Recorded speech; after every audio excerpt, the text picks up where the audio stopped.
Заведующий кафедрой анестезиологии и реанимации медицинской академии профессор Слепушкин Виталий Дмитриевич. Большинство, потрясающее большинство будет это в легкой форме протекать.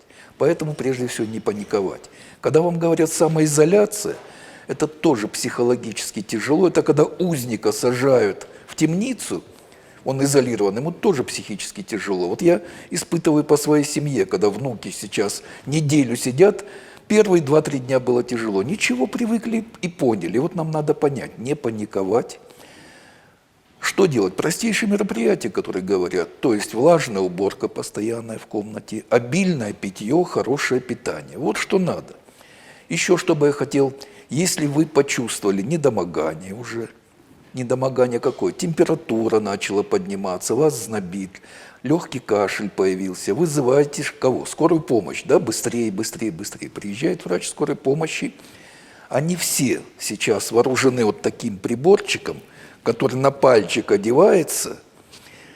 Они измерят вам температуру, за полминуты измерят, сколько у вас кислорода в вашей крови, и скажут, что у вас легкие сохранены, легкие не поражены, и не надо паниковать, оставайтесь дома, пейте аспирин там, пейте малину, пейте калину, не паникуйте. И отлежитесь и побудьте дома. Если же она увидит, врач скорой помощи, что у вас снизилось насыщение кислорода в вашей крови, то есть легкие стали работать, вот тогда она примет решение, врач, что вас надо переводить в стационар.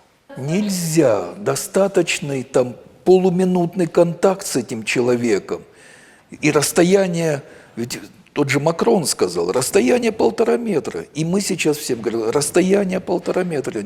Ну не ходите на похороны. Мы все понимаем, мы все живем в этой республике, все, но максимально изолировать себя. Один человек что-то будет там на похоронах и заразит 50, 60, 150 человек.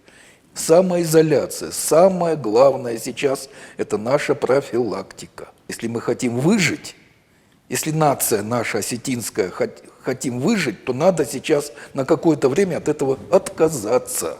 Это четко надо понимать.